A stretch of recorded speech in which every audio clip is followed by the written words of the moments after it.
What I want to do over this next several minutes is talk about us personally. Are you relevant, and are you remaining relevant in this new emerging landscape? So let's be clear. What does it mean to be relevant? I can say, I'm Sharon Mickelson. I'm Director of Revenue Management for a major airline. Of course I'm relevant. I've been in the aviation industry for 30 years. Doesn't that make me relevant? Well, let me tell you, in the pie of relevancy, who you are earns you 10%. Who you are gets you a seat at the table. It's much more than that. To be relevant, all of us need to understand what a customer wants, understand their behavior, how they acted yesterday, and how they're behaving today. We know what a customer wants. They want choices, and they want to be in control of those choices. They want clear messaging. They want reliability and for you to deliver on the promise that you made. We also know what they don't want. They don't want that airline jargon. What's a fare basis code or a class of service? We do know that they know brands. How many here thinks that price is important? Come on, let's see the hands. Of course we know price is important. We all want a deal. I want a deal. But it's not the only thing. So let's step out for a moment outside of our industry and talk about two major grocery store chains, Kroger and A&P. They looked at consumer behavior. They had data. They looked at surveys. They took the data and drilled down into it. They watched their competitors as they looked for new layouts and designs. Price was part of it, but it wasn't the only thing. A&P heard only price. It was something in which they always competed. It was in their wheelhouse, something easy they could do. They ran with it. They knew that they were successful on getting people in their shops with advertised specials, but this time they would go big. They would slash all prices. No more weekly specials because everything would be on sale. They were going to be the best. This took a severe cost-cutting business model that required standardization, giving up things that customers valued, like the ability to use a credit card or delivery. Kroger, on the other hand, went deeper into that data. They looked at that, and what emerged with them was the one-stop shopping model. Kroger, so what happened was, as they looked at the data with Kroger, was what did they see? Customers wanted to be able to show up to a place and buy their prescription medicines. They wanted to be able to purchase flowers, get a nice bottle of wine. They wanted to have a cup of coffee while they strolled through that store. Yes, Kroger looked at the what, paid attention to that data, the one-stop shopping model.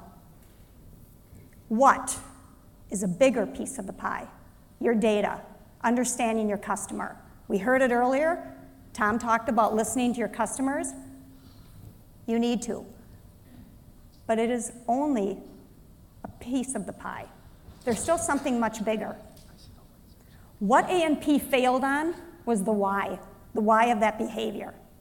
And what happened to A&P was they ceased operations in 2015, while Kroger today is the third largest supermarket chain in the world with annual revenues in excess of $115 billion. They listened to the why. They invested in the why, and it paid off. But we have to be crystal clear on what that why is. What is happening with that customer so we can get invest in something that we will get paid for. We heard it, the willingness to pay.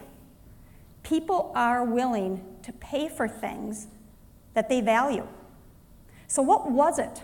Why did customers behave the way they did and valued what Kroger gave them?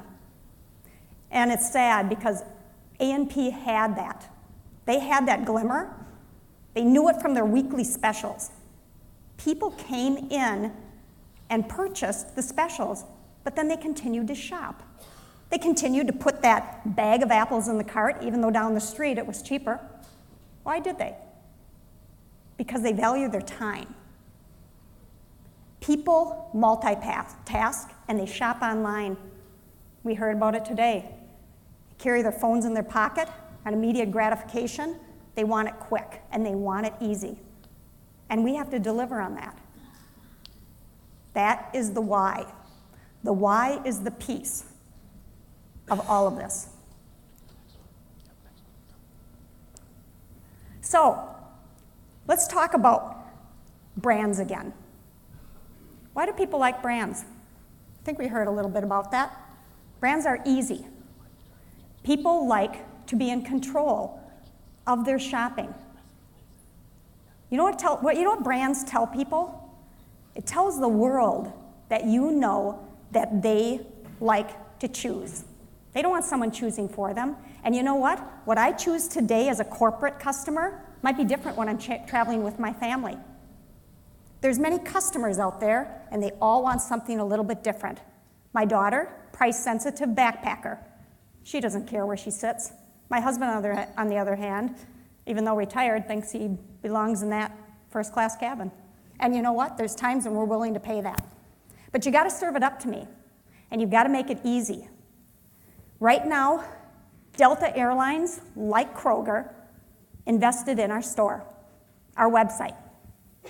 We did that, and as Tom said, last quarter we reported out $110 million in revenue associated with branded fares initiatives.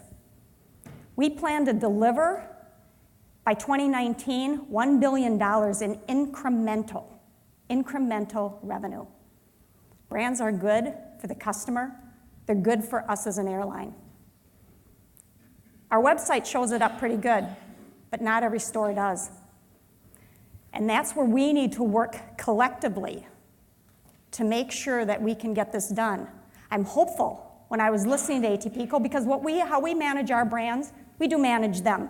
We utilize ATPCO to manage them, to make sure that they get on the appropriate selling shelf. And I was hopeful when I'm seeing some of the partnerships that's forging and some of the innovations that we're going to, because we have to make it easy for our customers.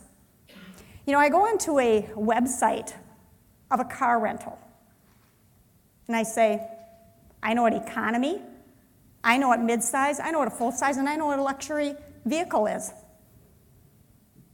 They got the cute pictures.